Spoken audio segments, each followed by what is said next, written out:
നമുക്കറിയാം, ഇപ്പോൾ ഏറ്റവും കൂടുതൽ ബുദ്ധിമുട്ട് അനുഭവിക്കുന്ന അല്ലെങ്കിൽ ഏറ്റവും കൂടുതൽ സംസാര വിഷയമായൊരു കാര്യമാണ് തിരട്ട് ഫീസ് എന്നുള്ള ഒരു പരിപാടി.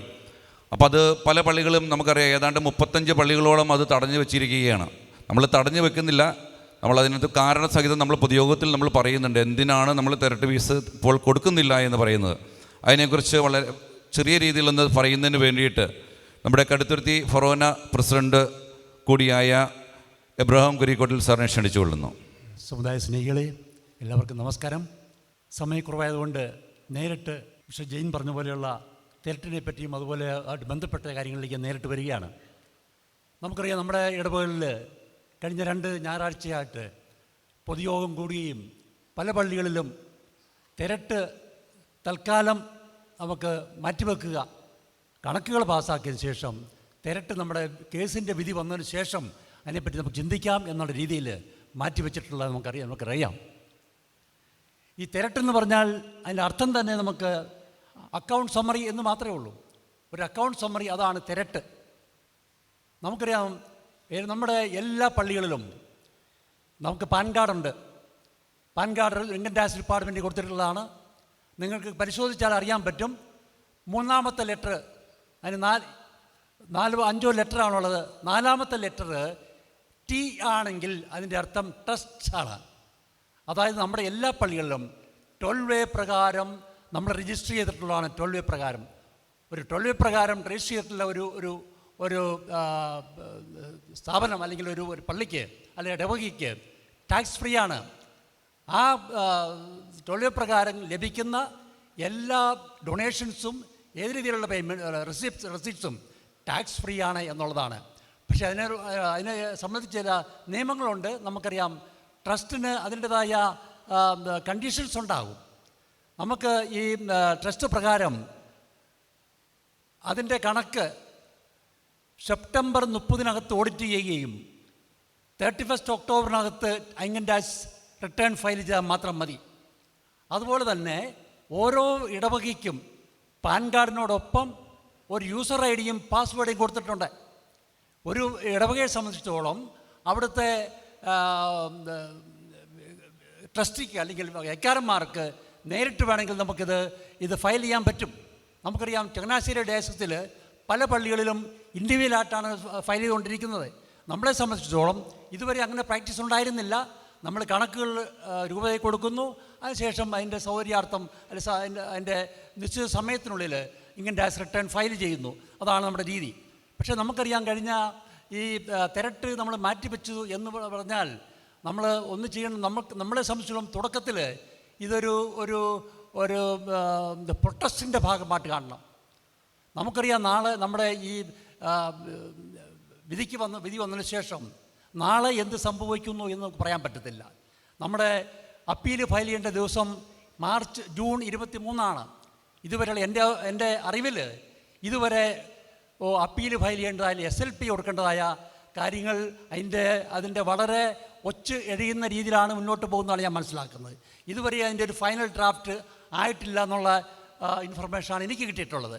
തീർച്ചയായിട്ടും നമ്മളെ സംബന്ധിച്ചിടത്തോളം 62 ദിവസം കഴിഞ്ഞു.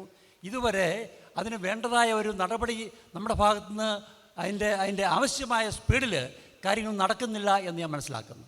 അപ്പോൾ നമുക്ക് ഈ തിരട്ടിനെ സംബന്ധിച്ച് നമ്മളാരും തൽക്കാലം വെച്ചിരിക്കുന്നത് ഞാൻ പറഞ്ഞ പോലെ ഒരു പ്രൊട്ടസ്റ്റിൻ്റെ ഭാഗമാണ്.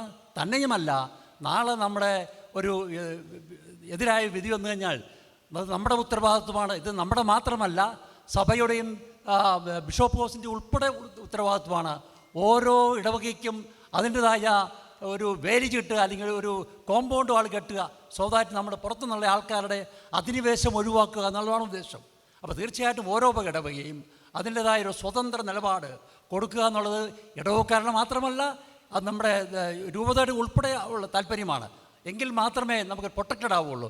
കാരണം നമുക്ക് പുറത്തുനിന്നുള്ള ആൾക്കാരെ നമ്മുടെ 17 വർഷം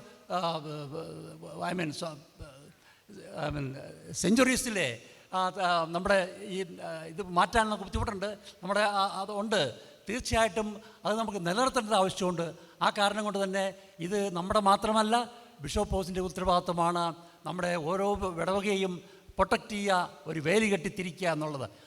അപ്പോൾ അതിൻ്റെ മുന്നോടിയായിട്ട് മാത്രമാണ് നമ്മളെ സംബന്ധിച്ചിടത്തോളം ഈ തെരട്ട് തൽക്കാലം മാറ്റിവെക്കുന്നത്. അതുപോലെ തന്നെ നമുക്കറിയാം, പല ഇടവകളിലും തീരുമാനമെടുത്തിട്ടുണ്ട്, ആരെങ്കിലും പുതിയ മെമ്പേഴ്സിനെ നമ്മുടെ ഇടവകയിലേക്ക് കൊണ്ടുവരണമെങ്കിൽ തീർച്ചയായിട്ടും അത് പൊതുയോഗത്തിൻ്റെ അംഗീകാരത്തോടെ മാത്രമേ സാധിക്കുകയുള്ളൂ. അതുപോലെ തന്നെ നമുക്കറിയാം, ഓരോ ഇടവകയിലും നമുക്ക് ആത്മസ്ഥിതി പുസ്തകമുണ്ട്. ആത്മസ്ഥിതി പുസ്തകത്തിൽ നമ്മുടെ ഓരോ ഇടവകയുടെ ഡീറ്റെയിൽസും പുതിയ ആൾക്കാർ വന്നാൽ അവിടെ ചേർക്കുക. എല്ലാ ഒരു ഇടവക അംഗങ്ങളെ സംബന്ധിച്ചിടത്തോളം ഡീറ്റെയിൽസ് അതിനകത്തുണ്ട്. ആ ആത്മസ്ഥിതി പുസ്തകം പീരിയോഡിക്കലായിട്ട് നമ്മൾ നിർദ്ദേശിച്ചിട്ടുള്ള ആൾക്കാർ ചെക്ക് ചെയ്യുക. ഇങ്ങനെയുള്ള പല കാര്യങ്ങളും നമുക്ക് മുന്നോട്ട് ചെയ്യേണ്ടതായിട്ടുണ്ട്. ഇതെല്ലാം നമ്മുടെ ബി പ്ലാൻ അന്ന് പിതാവിനോട് കഴിഞ്ഞ ഈ കേസിൻ്റെ വിധി വന്നതിന് ശേഷം ഒരു ബിഷപ്പ് ഹൗസിൽ മീറ്റിംഗ് ഉണ്ടായി. ആ മീറ്റിങ്ങിൽ ഞാനും എടുത്തിട്ടുള്ളതാണ്. അവിടെ ചോദിച്ചുണ്ടായി, പിതാവേ ബി പ്ലാൻ വല്ലതും ഉണ്ടോ? കാരണം നമ്മുടെ പാരമ്പര്യത്തിന് കോട്ടം വരുമ്പോൾ നമുക്ക് എന്താണ് അതിനെപ്പറ്റി ചിന്തിക്കണമല്ലോ. അപ്പോൾ പിതാവ് പറഞ്ഞ്, തൽക്കാലം അതിനെപ്പറ്റി ചിന്തിച്ചിട്ടില്ല, കേസിൻ്റെ വിധി വരട്ടെ എന്ന് പറഞ്ഞിട്ട്. കേസിൻ്റെ വിധി നമുക്കറിയാം, SLPയുടെ ചാൻസ് ജൂൺ 23 SLP ഫയൽ ചെയ്യണം. SLP എന്ന് പറഞ്ഞാൽ നമ്മൾ ഉദ്ദേശിക്കുന്ന പോലെ ഒരു നീണ്ട വാഗ്വാദമൊന്നും നടക്കുന്നില്ല. നമുക്ക് കാതലായ വന്നിട്ടുള്ള ഈ നമ്മുടെ വെഡിറ്റിൽ എന്തെങ്കിലും കാതലായ എന്തെങ്കിലും കാരണമുണ്ടോ, കോൺസ്റ്റിറ്റ്യൂഷനുമായിട്ട് ബന്ധപ്പെടുന്ന കാര്യങ്ങളുണ്ടോ എങ്കിലും അങ്ങനെ മാക്സിമം 5 മിനിറ്റിനകത്ത് ഈ SLPയുടെ കാര്യങ്ങൾ അവതരിപ്പിക്കുകയും അതിൻ്റെ റിപ്ലൈ കിട്ടുകയും ചെയ്യുകയാണ്. അല്ലാണ്ട് നമുക്ക് ദീർഘമായ ഒരു വാഗ്വാദത്തിനോ അല്ലെങ്കിൽ ഒരു പ്രസൻറ്റേഷനോ സമയമില്ല. അപ്പോൾ നമ്മളെ സംബന്ധിച്ചിടത്തോളം വളരെ ലിമിറ്റഡ് ടൈമാണ്. ഈ 62 ദിവസം ഓൾറെഡി പോയി കഴിഞ്ഞു. ബാക്കി 38 ദിവസമേ ബാക്കിയുള്ളൂ. ഈ 38 ദിവസം നമ്മുടെ ജ്ഞാനായ സമുദായത്തിൻ്റെ ഭാവി നമുക്ക് മനസ്സിലാകും ജൂൺ 23. അപ്പോൾ തീർച്ചയായിട്ടും ഈ നമ്മുടെ ബീറ്റ് പ്ലാനെ പറ്റി നമുക്കൊരു വ്യക്തമായ രീതി ചോദിച്ചു കഴിഞ്ഞാൽ നമ്മുടെ കയ്യിൽ തൽക്കാലമില്ല. ഒറ്റ കാര്യം മാത്രമേ ഉള്ളൂ, ഓരോ യൂണിറ്റുകളും ഇൻഡിപെൻഡൻ്റായിട്ട് നിൽക്കണം. ഇപ്പം ഞാൻ നീഴൂർ ഇടവകക്കാരനാണ്. തീർച്ചയായിട്ടും നീഴൂർ ഇടവകയെ സംരക്ഷിക്കേണ്ട ഉത്തരവാദിത്തം എനിക്കുമാണ്. അതിൻ്റെതായ രീതികളുടെ ചട്ടക്കൂടുകൾ നമുക്കുണ്ടാക്കണം. പക്ഷേ ഇത് ഓരോ ഇടവകയ്ക്കും പ്രത്യേകമല്ല.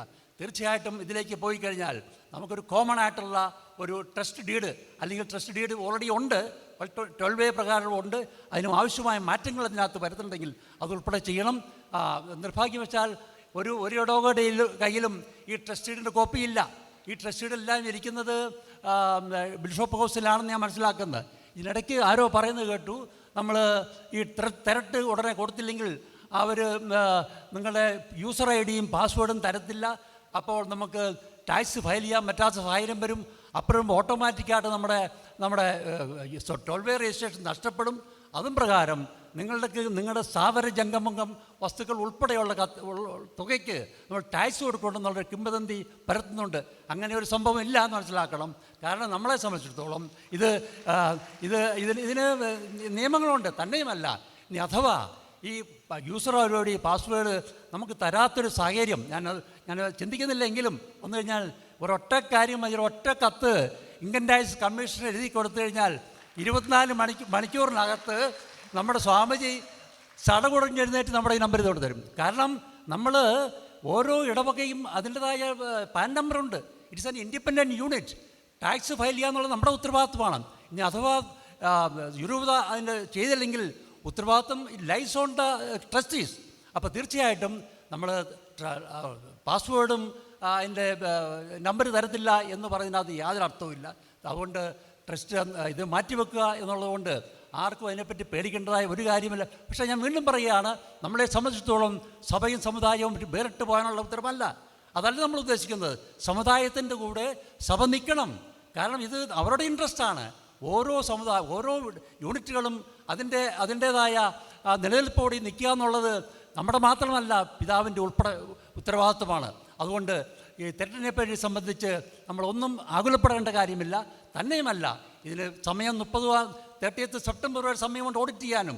വീണ്ടും 1 മാസം കൊണ്ട് റിട്ടേൺ ഫയൽ ചെയ്യാനുണ്ട്. അതുകൊണ്ട് തീർച്ചയായിട്ടും നമ്മൾ അതിനെപ്പറ്റി ആരെങ്കിലും ഞാൻ കേൾക്കുന്നു പലയിടത്തും വീണ്ടും നമ്മുടെ പൊതുയോഗം വിളിക്കാൻ പോകുന്നു എന്നൊക്കെ ഒരു ന്യൂസുണ്ട്. പക്ഷേ എങ്കിലും പറയേണ്ട കാര്യം ഇത് മാത്രമേ ഉള്ളൂ. നമുക്ക് ധൃതി വെക്കേണ്ട കാര്യമില്ല.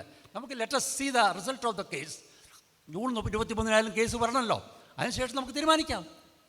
നമ്മളും ഈ പൈസ എടുത്തിട്ട് ആരും കൊണ്ടുപോകുന്നില്ലല്ലോ. ഓരോ വ്യക്തിയുടെ അക്കൗണ്ടിലേക്കും പോകുന്നില്ല.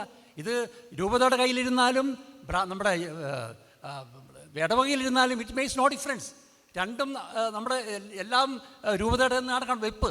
അതുകൊണ്ട് തെറ്റിനെപ്പറ്റി നമ്മൾ ആരെങ്കിലും ഇതുപോലെങ്കിലും പറയുകയാണെങ്കിൽ നമുക്കതിനെപ്പറ്റി യാതൊന്നും നമ്മൾ വ്യാകുലപ്പെടേണ്ട കാര്യമില്ല. തീർച്ചയായിട്ടും നമുക്ക് സമയമുണ്ട്, നമുക്ക് വേണ്ട രീതിയിൽ കാര്യങ്ങൾ നടത്താമെന്ന് വിചാരിക്കുകയാണ്. Thank you very much. ഇനി എന്തെങ്കിലും ഇതിനെപ്പറ്റി ചോദ്യമുണ്ടെങ്കിൽ നമുക്ക് ആൻസർ പറയാം. Okay, thank you. യെസ്.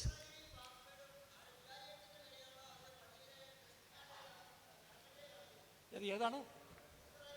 അല്ലല്ല, ഇപ്പോൾ തൽക്കാലം ഇരിക്കുന്നത് നമ്മുടെ സെൻട്രൽ ഓഡിറ്റുണ്ട്, നമ്മുടെ തോമസ് ചാഴികാടൻ്റെ ഫേമാണ്. സ്വാമിജി എന്നാ വിളിക്കുന്നത് എപ്പോഴും. സ്വാമിയുടെ കയ്യിലാണ് സാധനം ഇരിക്കുന്നത്. കാരണം ബിഷപ്പ് ഇത് വെക്കേണ്ട കാര്യമില്ലല്ലോ. കാരണം സ്വാമിയാണ് നമ്മുടെ റിട്ടേൺ ഫയൽ ചെയ്യണത്. തീർച്ചയായിട്ടും യൂസർ ഐഡിയും പാസ്വേഡും ഇരിക്കുന്ന സ്വാമിയുടെ കയ്യിൽ തന്നെയാണ്. ഒരു കുഴപ്പമില്ല. കണക്ക് പാസ്സാകുന്നതിന് കുഴപ്പം. കണക്ക് പാസ്സാക്കണമല്ലോ. കണക്ക് പാസ്സാക്കി ഇവിടെ കൊടുത്താൽ മാത്രമേ അവർ റിട്ടേൺ ഫയൽ ചെയ്യാൻ പറ്റുള്ളൂ. നമ്മൾ കണക്ക് കൊടുത്തു കഴിഞ്ഞാൽ അത് റിട്ടേൺ ഫയൽ ചെയ്യേണ്ട ആവശ്യം അവിടെയാണ്. തന്നെയല്ല, അതിനകത്ത് തിരട്ട് കൊടുക്കുക ഇല്ലെന്നുള്ളത് ഇറ്റ് ഇസ് ഇമ്മെറ്റീരിയൽ. തിരട്ടും ടാക്സുമായിട്ട് അല്ലെങ്കിൽ റിട്ടേണുമായിട്ട് യാതൊരു ബന്ധവുമില്ല. നമ്മൾ കണക്ക് കൊടുക്കുന്നു, ആ കണക്ക് അവിടെ ഫയൽ ചെയ്യേണ്ടത് ഉത്തരവാദിത്വം നമ്മുടെ ഇപ്പോൾ ഇന്ന് വരെ ആരുടെയായിരുന്നു ഉത്തരവാദിത്വം? അവരുടെ തന്നെയായിരിക്കും നാളെ മുതൽ ഉത്തരവാദിത്വം. ഓക്കെ, കണക്ക് പാസ്സാക്കണം. തീർച്ചയായിട്ടും കണക്ക് പാസ്സാക്കി തന്നെയല്ല, ആ കണക്കുകൊണ്ട് അവിടെ അവിടെ ബിഷപ്പ് ഹൗസിൽ എത്തിക്കുകയും ചെയ്യണം. നമുക്കറിയാം ഒരു പ്രശ്നം, നമ്മുടെ ഉദ്ദേശം പ്രശ്നം ഉണ്ടാക്കുക എന്നുള്ളതല്ല. നമുക്കൊന്ന് മനസ്സിലാക്കണം. എറണാകുളത്ത് ആലഞ്ചേരി പിതാവ് പ്രോപ്പർട്ടി വിറ്റപ്പോൾ പറഞ്ഞു, ഞാൻ കാനോൻ നിയമം പ്രകാരമാണ് ഞാൻ പ്രോപ്പർട്ടി വിൽക്കുന്നതെന്ന് പറഞ്ഞു. ഉടനെ ഹൈക്കോടതി ചോദിച്ചു, കാനോൻ നിയമം അവിടെ ഇരിക്കട്ടെ, നമുക്കിവിടെ നാട്ടിൽ നിലവിലുള്ള നിയമമുണ്ട്, land of the law of the land, അതനുസരിച്ചാണ്. അതുകൊണ്ട് കാനോൻ നിയമമായിട്ട് ഒരു കാനോൻ നിയമവും ലോ ഓഫ് ദ ലാൻഡ് അല്ലെങ്കിൽ സിവിൽ നിയമോട് ഒരേ സമയത്ത് വന്നു കഴിഞ്ഞാൽ എപ്പോഴും സിവിൽ നിയമമായിരിക്കും മുകളിൽ. കാനോൻ നിയമം is only A internal thing. നമ്മുടെ റിലീജിയസ് ആയിട്ടുള്ള മാത്രമേ ഉള്ളൂ. ഒരു വ്യക്തിയെ സംബന്ധിച്ചിടത്തോളം അല്ലെങ്കിൽ ഏതെങ്കിലും രീതിയിലുള്ള ഒരു ഡിസ്പ്യൂട്ടിലേക്ക് വന്നു കഴിഞ്ഞാൽ എപ്പോഴും നാട്ടിലെ നിയമം ഏതാണോ അതായിരിക്കും മുമ്പിൽ നിൽക്കുന്നത്. ഇതാണ് കാര്യം.